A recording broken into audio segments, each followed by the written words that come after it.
Hi friends, welcome back to bot buddy channel. मैं सुमित कुमार जैन। आज इस लॉकडाउन के टाइम में 10th में प्रमोट हुए बच्चों के लिए कुछ स्टडी पर बेस्ड वीडियोस अपलोड करने जा रहा हूं। क्योंकि इस लॉकडाउन के टाइम में सभी बच्चों की पढ़ाई जो है वो कुछ बहुत ज्यादा प्रभावित हुई है, तो ऐसे समय में 10th क्लास के लिए साइंस की बुक का चैप्टर नंबर 3 जेनेटिक्स जो है वो मैं यहाँ पे अपलोड करने जा रहा हूं, ताकि बच्चे यहां से अपनी पढ़ाई को भी जारी रख सके, कंटिन्यू कर सके। जेनेटिक्स जो है ये बोर्ड के अकॉर्डिंग 4 मार्क्स का वेटेज रखता है, यानी जो 80 मार्क्स का पेपर होता है साइंस का, उसमें से 4 मार्क के क्वेश्चंस पुट होते हैं। कहां से? जेनेटिक्स से। तो देखते हैं, इसी को हम थोड़ा स्टडी करते हैं अब आगे। जेनेटिक्स है क्या?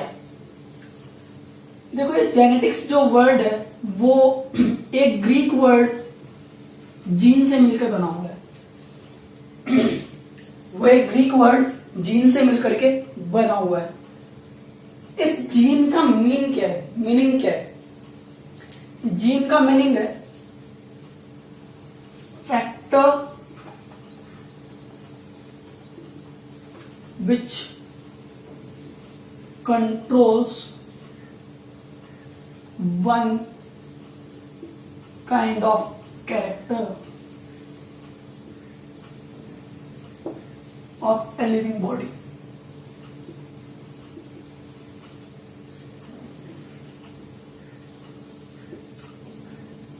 यानी एक ऐसा फैक्टर जो किसी बॉडी का कोई एक कैरेक्टर कंट्रोल कर सकता है। वो कैरेक्टर बॉडी की हाइट को लेके हो सकता है, वो कैरेक्टर बॉडी के कलर को लेके हो सकता है, वो कैरेक्टर हेयर के स्ट्रक्चर, यानी कि हेयर का कलर, इसका स्ट्रक्चर कैसा है, कर्ली है, किस तरह का, इनको लेकर हो सकता है। तो उस फैक्टर को क्या बोलते हैं? जीन। और जेनेटिक्स जो है वो इसी जीन से मिलकर के बना हुआ है। तो जेनेटिक्स को हम सिंपली क्या बोल सकते हैं? Study of gene. Study of gene is known as genetics. ठीक है, अब यहां से हम एक और डेफिनेशन इसकी लिख सकते हैं, उसको मैं आप लोगों को एक्सप्लेन करने जा रहा हूं। देखना क्या है वो।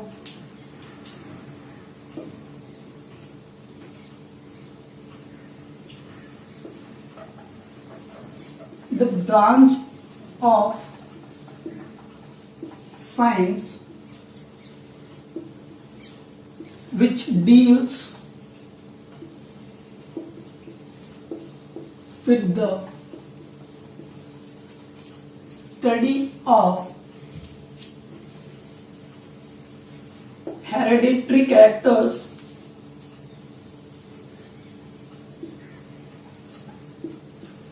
and produced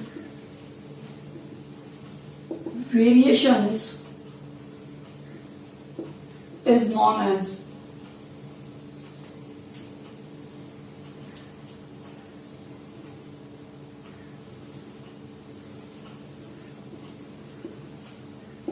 genetics. एक डेफिनेशन सिंपली हमने देखी, study of gene is genetics. और एक डेफिनेशन जो कि थोड़ी सिस्टमेटिकली अरेंज्ड डेफिनेशन है, क्या है? The branch of science which deals with the study of hereditary characters and produced variations is known as genetics। अब यहां से इस जेनेटिक्स वर्ड को हम प्रॉपरली क्लियरली समझ सकते हैं। केवल 2 ही वर्ड है, हमें उन्हीं दोनों वर्ड को समझना है। वो 2 वर्ड समझ में आ गए, इट मीन्स जेनेटिक्स क्लियर है। ये 2 वर्ड कौन कौन से हैं? एक तो हेरिडिटरी कैरेक्टर, दूसरा वेरिएशन। पहले बात करते हैं हेरिडिटरी कैरेक्टर्स की। हेरिडेटरी कैरेक्टर किसको बोलते हैं? देखो, वो कैरेक्टर जो पेरेंटल जनरेशन से ऑफस्प्रिंग के अंदर ट्रांसफर होते हैं। कब? ड्यूरिंग सेक्सुअल रिप्रोडक्शन, गैमेट्स से।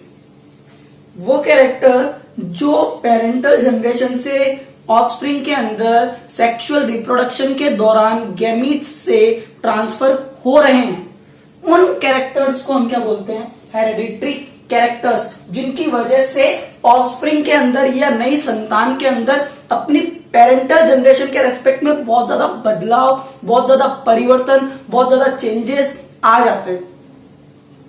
तो वो जिन कैरेक्टर्स की वजह से, यानी कि जो कैरेक्टर पेरेंटल जनरेशन से दूसरी जनरेशन में ट्रांसफर हो रहे हैं, वो कैरेक्टर क्या है? Hereditary characters. तो हेरिडिटरी कैरेक्टर्स को हम कैसे डिफाइन कर सकते हैं? Those characters which travels from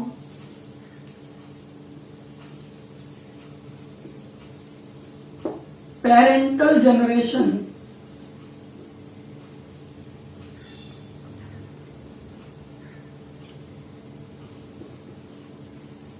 into offspring during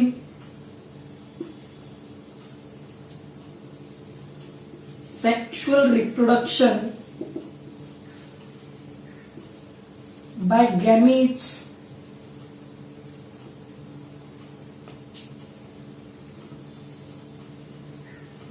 are known as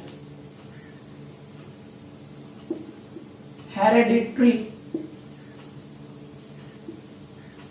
characters. हाँ, ये आ गई हेरिडिटरी कैरेक्टर्स की डेफिनेशन। किसको बोलते हैं हेरिडिटरी कैरेक्टर? ये समझ में आया तो जेनेटिक्स क्लियर है। Those characters which travels from parental generation into offspring during, कब? During sexual reproduction. किसके द्वारा? By gametes, are known as hereditary characters. यानी कि वो लक्षण, वो कैरेक्टर जो एक जनरेशन से दूसरी जनरेशन में जा रहे हैं, उन कैरेक्टर्स को हम क्या बोलते हैं? Hereditary characters. और ये कैरेक्टर्स जब एक जनरेशन से दूसरी जनरेशन में ट्रेवल करते हैं तो बहुत सारे वेराइटीज, बहुत सारे डिफरेंसेस, चेंजेस नेक्स्ट जनरेशन के अंदर आने स्टार्ट हो जाते हैं। जैसे हमारी प्रीवियस जनरेशन क्या है? हमारे मम्मी पापा। उनकी प्रीवियस जनरेशन हमारे दादी दादा। अगर हम देखें तो क्या दादी दादा के हूबहू हमारे मम्मी पापा दिखाई देते हैं? दादा के हूबहू हमारे पापा दिखाई देते हैं? क्या हमारे मम्मी पापा के हूबहू हम दिखाई देते हैं? नहीं ना, चेंजेस है कुछ ना कुछ। जैसे स्किन को लेकर भी चेंजेस हो सकते हैं, थोड़ा सा change, colouring, change in colour. Hair के स्ट्रक्चर को लेकर चेंज हो सकता है। हेयर के स्ट्रक्चर को मतलब हो सकता है कि किसी के पेरेंटल जनरेशन के हेयर ब्लैक हो, लेकिन जो ऑफस्प्रिंग है उसके ब्राउन। हो सकता है किसी के पेरेंटल हेयर कर्ली हो, लेकिन नेक्स्ट जनरेशन के अंदर स्ट्रेट हो। चेंज है नहीं है। प्यूपिल के कलर में चेंज होना, पेरेंटल का प्यूपिल का कलर हो सकता है ब्लैक, लेकिन नेक्स्ट जनरेशन के अंदर ब्लैक हो सकता है, ब्लू हो सकता है, ब्राउन हो सकता है, किसी भी तरह का हो सकता है। चेंजेस आ रहे नहीं आ रहे, उन चेंजेस को क्या बोलते हैं? वेरिएशन। उन चेंजेस को, उन बदलाव को, उन परिवर्तन को क्या बोल रहे हैं? वेरिएशन। ये वेरिएशन किन की वजह से आ रहे हैं? इन हेरिडिटरी कैरेक्टर्स की वजह से। तो इन्हीं सबकी स्टडी करना, इन उन हेरिडिटरी कैरेक्टर्स की और उन कैरेक्टर्स की वजह से जो वेरिएशन आ रहे हैं, इन सब की स्टडी करना क्या कहलाता है? जेनेटिक्स। क्या कहलाता है उनकी स्टडी करना? जेनेटिक्स। That's clear. अब ये जो जेनेटिक्स वर्ड है, इस जेनेटिक्स वर्ड को सबसे पहले एक साइंटिस्ट जिनका नाम है बैटसन, इन्होंने यूज किया था। किन्होंने? बैटसन ने। Scientist named Bateson used the word genetics for the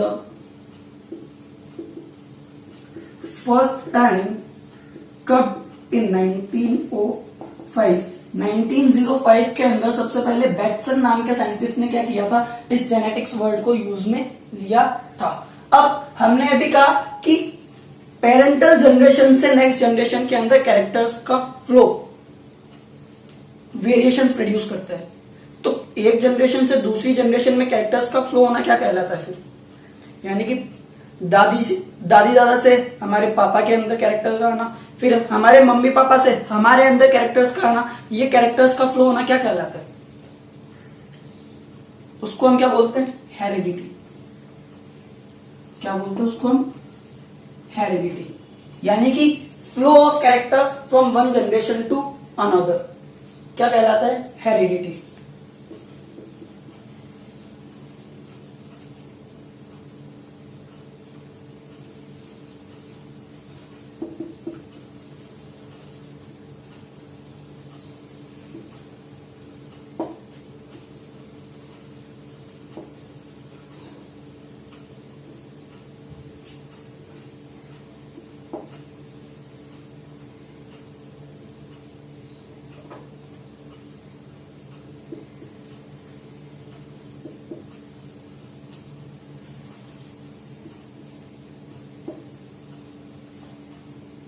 Flow of hereditary characters from one generation to another generation is known as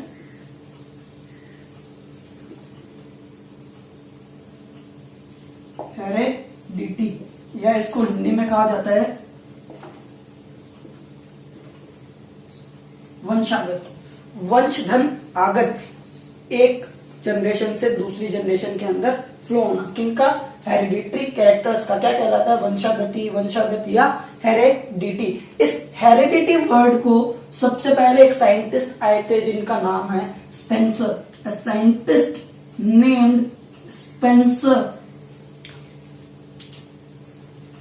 used the heredity word for the first time कब, in 1863। 1863 के अंदर Spencer नाम के scientist ने सबसे पहले heredity word को explain किया था, इसको यूज में लिया था। हाँ, अब इसके बाद में हम स्टडी करेंगे मेंडलिज्म की, मेंडलवाद की, क्योंकि आप लोगों ने क्लास 8th के अंदर पढ़ा है कि फादर ऑफ जेनेटिक्स किसे कहा जाता है,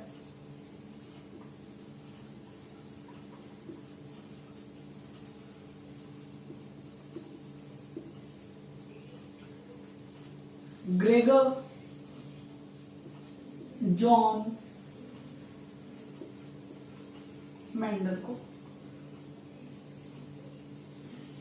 किसे कहा जाता है father of genetics, Gregor John Mendel को। क्यों कहा जाता है, because he was the first person जिन्होंने प्लांट हाइब्रिडाइजेशन पर एक्सपेरिमेंट्स परफॉर्म किए थे, या हम कह सकते हैं इन्होंने लॉ ऑफ इनहेरिटेंस को सबसे पहले एक्सप्लेन किया था। फादर ऑफ जेनेटिक्स जो है वो ग्रेगर जॉन मेंडल को क्यों कहा जाता है, because he explained the laws of inheritance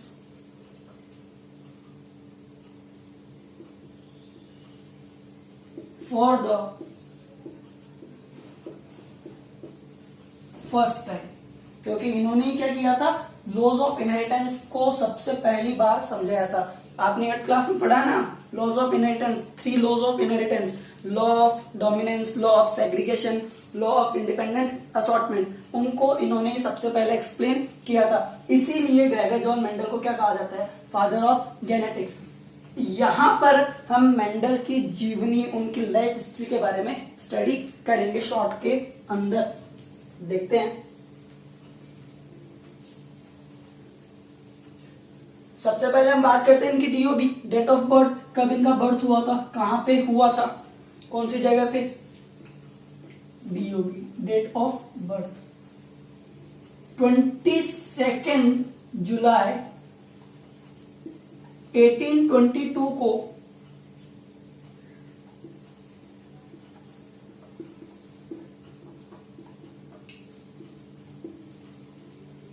सिलिशियन नाम के विलेज में, जो कि कहां पर है, इन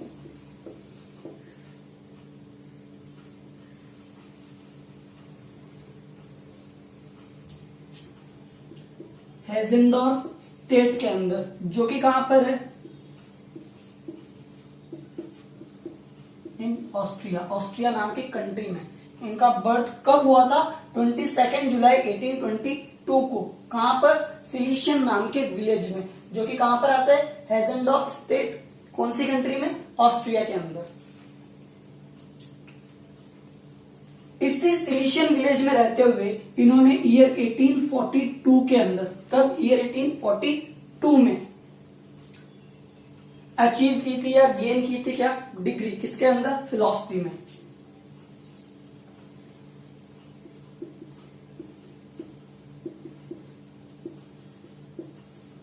ही completed his degree in philosophy कब, इन 1842, कहां पे, इसी सिलिशियन विलेज के अंदर। फिर ईयर 1843 में, कब, ईयर 1843 के अंदर, जैसे इन्होंने डिग्री कंप्लीट की, फिर तुरंत नेक्स्ट ईयर कहां पे चले गए थे, ये इसी कंट्री के अंदर एक सिटी है जिसका नाम है ब्रून city.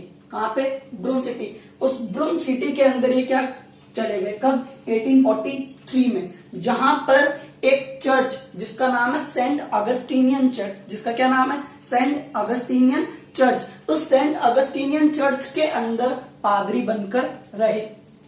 In 1843 he went to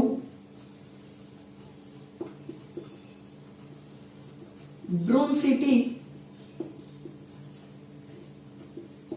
in Austria,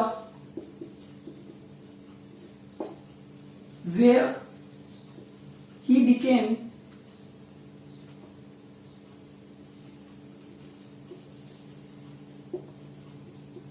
priest in Saint Augustinian church, जहां पर वो सेंट अगस्टीनियन चर्च के अंदर पादरी बन करके रहे थे। कब गए थे, ईयर 1843 में। इसी चर्च के अंदर रहते हुए वहां के गार्डन में जो पी प्लांट है, उस गार्डन पी पर उन्होंने क्या किए, अपने हाइब्रिडाइजेशनल एक्सपेरिमेंट्स परफॉर्म करना स्टार्ट किए। और लगातार कितने सालों तक, 7 सालों तक, 7 इयर्स तक वो एक्सपेरिमेंट्स इन्होंने परफॉर्म किए।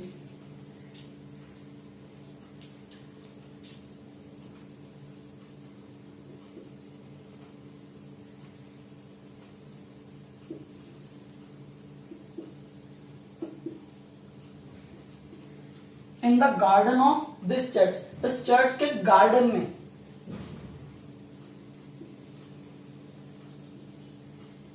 ही परफॉर्म्ड एक्सपेरिमेंट्स। कहां पर, experiments on garden pea, on garden pea. कितने टाइम के लिए, फॉर 7 ईयर्स। कितने टाइम के लिए, 7 सालों के लिए, फॉर 7 ईयर्स। कब तक, कब से कब तक, फ्रॉम 1856 टू 1863। 1856 से लेकर के 1863 तक इन्होंने क्या किया, इस चर्च के गार्डन पी पर 7 सालों तक हाइब्रिडाइजेशनल एक्सपेरिमेंट्स परफॉर्म किए। यहां पे आप इसका साइंटिफिक नेम भी याद कर लो, 1 नंबर के अंदर पूछा जा सकता है। 4 नंबर का चैप्टर है ना ये, इस 4 नंबर के अंदर कैसे भी क्वेश्चन आ सकते हैं। 1 + 1 + 1 + 1 की फॉर्म में भी आ सकते हैं, 2 + 2 की फॉर्म में भी आ सकते हैं, या 1 + 3 की फॉर्म में भी आ सकते हैं, या एक 4 नंबर का क्वेश्चन भी आ सकता है, कैसे भी आ सकता है। तो यहाँ पे हमें इसका साइंटिफिक नेम भी याद करना होगा, क्योंकि दिया हुआ है। क्या है, गार्डन पी का साइंटिफिक नेम क्या है,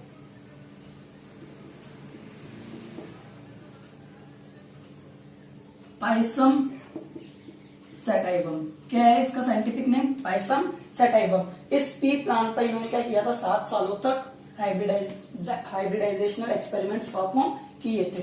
जब इन्होंने एक्सपेरिमेंट्स कंप्लीट कर लिए तो 1864 में उनको क्या किया, अरेंज किया, एक जगह रखा। और ईयर 1865 में ब्रून सोसाइटी ऑफ नेचुरल हिस्ट्री के समक्ष उन्होंने उनको क्या किया, प्रस्तुत किया। कब? इन ईयर 1865, 64 में तो उनको अरेंज किया, असेंबल किया, और 65 में क्या किया, in year 1865 he sorry represented his experiments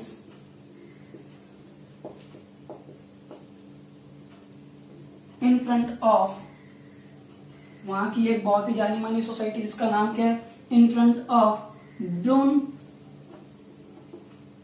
society of natural history.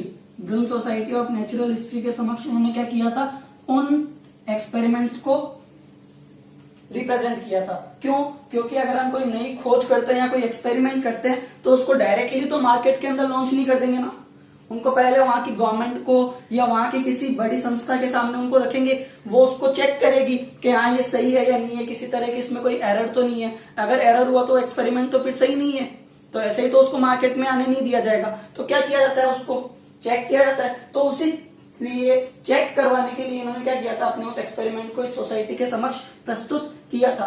फिर ईयर 65 में जब सोसाइटी ने उसको चेक किया और जब उन्हें पता चला कि हाँ ये एक्सपेरिमेंट सही है, तो ईयर 1866 के अंदर ब्रून सोसाइटी ऑफ नेचुरल हिस्ट्री ने उन एक्सपेरिमेंट्स को एक टाइटल देकर के वहां की एनुअल में पब्लिश कर दिया। वो टाइटल क्या दिया था, experiments on plant hybridization. Plant hybridization पर संकरण के नाम से उन्होंने क्या किया, वहां की एनुअल के अंदर उन एक्सपेरिमेंट को पब्लिश किया था। देखते हैं आगे।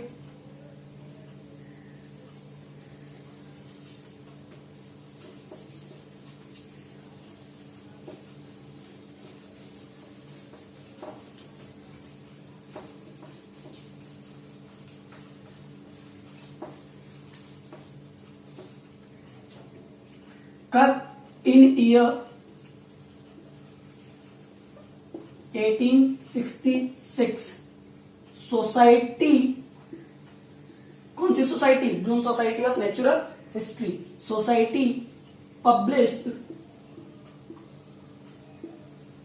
His experiments in its annual by giving title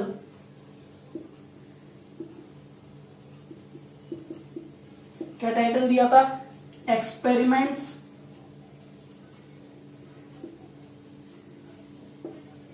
on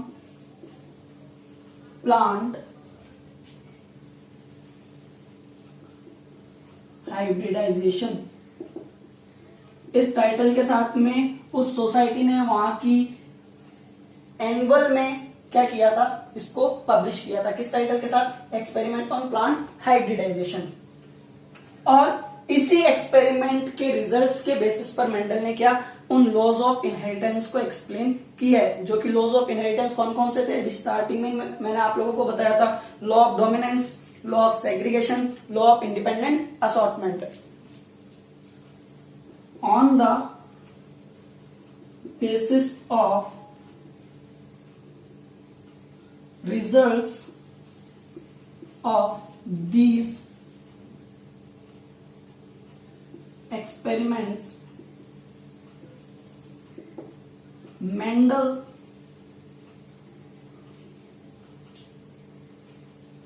gave laws of inheritance। क्या, इन्हीं रिजल्ट्स के बेसिस पर, एक्सपेरिमेंट के रिजल्ट्स के बेसिस पर मेंडल ने क्या किया, लॉज ऑफ इनहेरिटेंस को एक्सप्लेन किया, समझाया। कौन कौन से वो laws of inheritance, number 1 law of dominance. कौन सा है, number 1 law of dominance. Number 2 law of segregation. Mendel ने अपनी डिक्शनरी के अकॉर्डिंग इस वर्ड का यूज किया था सेग्रीगेशन। इसका मतलब होता है सेपरेशन। क्या? सेपरेशन। और इसको एक नाम और दिया जाता है जो कि क्या है? Law of purity of gametes. First law तो क्या हो गया? Law of dominance. Second law क्या है? Law of segregation. सेग्रीगेशन जिसका मतलब होता है सेपरेट, अलग होना, इसीलिए इसको हम लॉ ऑफ सेपरेशन भी बोल सकते हैं। और इसी लॉ को एक और नाम दिया जाता है जो कि क्या है? Law of purity of gametes. और थर्ड लॉ जो है इन्होंने दिया था वो क्या है? Law of independent assortment. क्या नाम दिया था? Law of independent assortment. इन लॉज को हम फर्दर आगे वीडियो के अंदर 1 बाय 1 स्टडी करेंगे नेक्स्ट वीडियोस में। यहाँ पे अभी केवल मेंडल की जीवनी, उसकी लाइफ हिस्ट्री के बारे में पढ़ रहे हैं थोड़ी, तो यहाँ पे इन सब के बारे में हमने डिटेल में स्टडी की। फिर 6 जनवरी 1884 में इनकी डेथ हो गई थी। किसकी वजह से? Because of kidney disorder. On 6 January 1884 he died because of kidney disorder। तो यहां पे हमने इस वीडियो के अंदर जेनेटिक्स का मीनिंग एक्सप्लेन किया, फिर हेरिडिटी किसको बोलते हैं उसको समझाया, फिर मेंडल के जीवन परिचय और मेंडलवाद के बारे में यहाँ पे बताया कि father of genetics Gregor John Mendel को जो बोलते हैं वो किस लिए बोलते हैं, और इनकी थोड़ी सी लाइफ हिस्ट्री यहाँ पे हमने क्या की है? डिस्कस की है। अब मेंडल के सक्सेस होने के पीछे रीजन क्या है? मेंडल ने पी प्लांट को ही क्यों सिलेक्ट किया अपने एक्सपेरिमेंट्स के लिए? इन सब के बारे में हम स्टडी करेंगे नेक्स्ट वीडियो के अंदर। अगर आप लोगों को ये समझ आया, अच्छा लगा, तो लाइक कीजिए, 10th के स्टूडेंट्स के साथ में ज्यादा से ज्यादा शेयर कीजिए, और जिनको अगर कोई क्वेरीज हो, डाउट्स हो, तो वो कमेंट बॉक्स के अंदर कमेंट कर सकते हैं, कमेंट करके पूछ सकते हैं। तो वीडियो को लाइक कीजिए, शेयर कीजिए, कमेंट कीजिए। जिन्होंने अभी तक इस चैनल को सब्सक्राइब नहीं किया है, सब्सक्राइब भी कर दीजिए, और उसी के पास में जो बेल आइकन है उसको दबाना ना भूलना, ताकि आप लोगों को इस चैनल पर न्यू वीडियोस जैसे ही आए आप लोगों को अपडेट मिलती रहे। Thank you very much.